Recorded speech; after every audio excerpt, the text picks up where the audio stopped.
So, you've got a dog here in Palm Desert. You already know it's an amazing place to live with a pup, right? But finding the right trainer, that can feel like a whole other thing. Well, that's what we're here for. We're going to walk you through everything you need to know to find that perfect trainer for you and your dog. I mean, think about it. You picture yourself strolling down El Paseo, your dog walking calmly right beside you, not pulling you towards every distraction. Or maybe you're enjoying a coffee at an outdoor cafe and your dog is just chilling at your feet. That's the dream, right? Well, that's exactly what good training helps you achieve. All right, first up, Palm Desert Dog Life, understanding the local scene. So what exactly makes having a dog here different? Let's get into it. Okay, so living here has its own set of quirks, let's say. You've got that intense summer heat, which means you really need your dog to be good on a leash during those cooler early morning or late evening walks. Nobody wants to be wrestling with a pulling dog when it's still 90 degrees out. Then there's the wildlife. Coyotes are a real thing. This makes a solid come command, a reliable recall, not just a nice to have, but a must have for safety.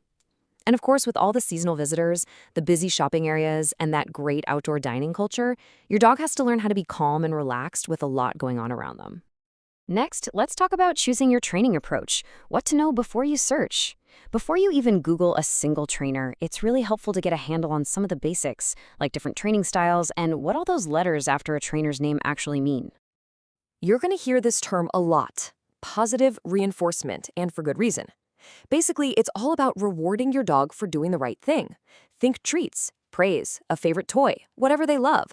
It's a science-backed method that helps build your dog's confidence and, honestly, makes them want to work with you. It's all about building a great relationship, not just demanding obedience.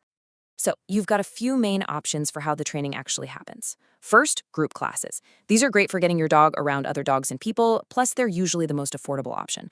On the other hand, you have private lessons. These are totally customized to you and your dog. Got a specific problem at home, like jumping on guests? This is where private lessons really shine. Then there's board and train.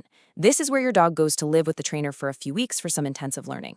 It can get you results fast, especially if you're busy, but it's the most expensive option, and you absolutely have to be ready to keep up the work when they come home.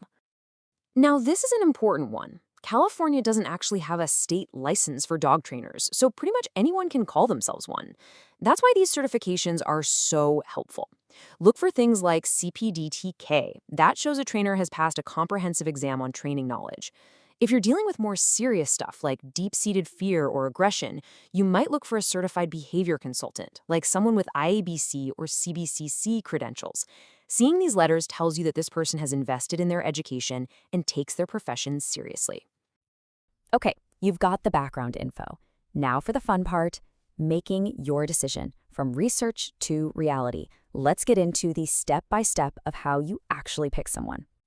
We can break this down into 3 simple steps. First, just schedule a chat. A lot of trainers will offer a free consultation, which is a perfect, no-pressure way to see if you click. Step 2, ask lots of questions. Use that consultation time wisely.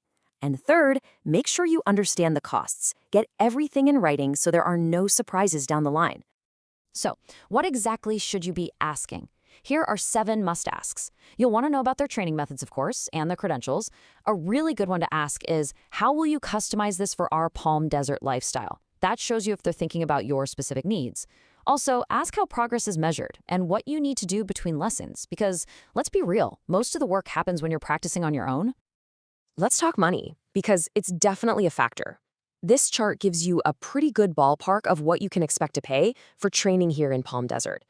A set of group classes, usually 4 to 6 weeks, will probably be in the couple $100 range. Private lessons are more, usually charged by the hour or as a package. And then you see the big jump for board and train programs, which can run into the thousands. It's just good to have these numbers in mind as you start looking. All right, so you've hired a trainer, you're learning new things. Now what? You've got to take it on the road. So let's talk about navigating the city together, local rules and resources. First, a quick but important local rule. Your dog needs to be on a leash in public places, and that leash can't be longer than 6 feet. This applies everywhere except for official, fenced-in dog parks. It's just about keeping everyone, dogs and people, safe and comfortable. And another legal thing to keep in mind, If your dog is over 4 months old, both the state and the county require them to have a current rabies vaccine and be licensed. It's just one of those essential parts of being a responsible dog owner around here. And once you're ready to practice, we've got some great local spots. The dog parks, like Joe Mann Park or the Palm Desert Dog Park, are perfect for working on that recall in a safe, fenced area. If you want to practice walking nicely on a leash with some distractions, Civic Center Park is fantastic for that. And for a beautiful leashed hike where you can work on focus, you can't beat the trails in the Santa Rosa and San Jacinto Mountains. So everyone always wants to know, how long is this all going to take? And the honest answer is, it really depends. For basic manners, if you're practicing consistently, you could see some really nice progress in just 4 to 8 weeks. But for tougher issues like serious fear or reactivity, you need to be patient. That's more of a marathon than a sprint and could take several months of steady work. Look, at the end of the day, having a well-trained dog just makes life better and easier. It means your walks around the neighborhood are peaceful. It means you can actually go to those dog-friendly patios without stressing out. It means you can enjoy all the amazing things Palm Desert has to offer, right alongside your best friend. We hope this helps you find the perfect training partner to build that incredible life together.